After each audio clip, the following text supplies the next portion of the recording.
যে শাড়ি থাকে যেগুলো আমি কিনে ইউজ করি না, রেখে দিই অনেক দিন পর হয়তো ব্যবহার করি, সেটা নয়। কিছু কিছু জামাও থাকে যেগুলো শুধু কিনেই রেখে দিই। তবে এই যে দেখতে পারছো টপটা, এটা কিন্তু একটা টপ।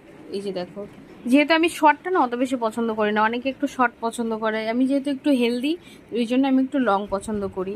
মানে কি বলবো তোমাদের, কোমরের একটুখানি নিচে পর্যন্ত থাকবে তেমন লেন্থের করি। তো এই যে একটা দেখতে পাচ্ছ এই টপটা, আর এখন এটাও বলতে পারো সেই ট্রেন্ডিংয়ে চলছে। তবে সবাই ব্ল্যাক ব্যবহার করছে বেশি, মানে সবাই কালোর মধ্যে দেখছিলাম এইগুলো কিনছে, আমি নিয়েছি রানি কালারের।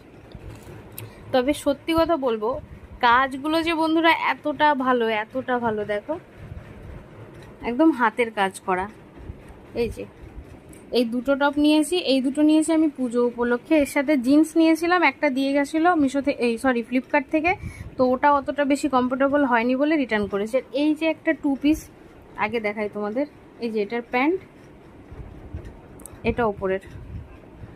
এইটা আমি নিয়েছিলাম আমাদের চাকদা থেকে একটা দোকান থেকে, এটা ওই শুক্রবারের হাটের থেকে নেওয়া না, একটা আমাদের এখান থেকে একটা অনেক বড় দোকান, সেইখানে শুধু মানে ওদের কালেকশানগুলো যে এত ভালো, যত বলবো তত কম। এই দেখো, আমার এত ভালো লেগেছে না জামাটা, যদি কোনো দিন পরবো তো অবশ্যই, যেদিন পরবো আমি সেদিন তোমাদের সাথে অবশ্যই শেয়ার করব। আর এর কাজটা দেখো, কাজটাও যেমন, এটা কিন্তু লিওন কাপড় না, এটাকে কি কাপড় বলে আমি সঠিক জানিও না। তবে এক কথায় অসাধারণ হয়েছে। তোমরা একবার কমেন্টে জানিও কি তোমাদের কেমন লেগেছে।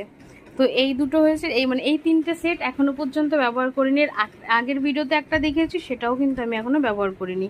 আর এর সাথে যে প্যান্টটা দিয়েছে, এই যে প্যান্ট, কেমন হয়েছে সবাই বলো।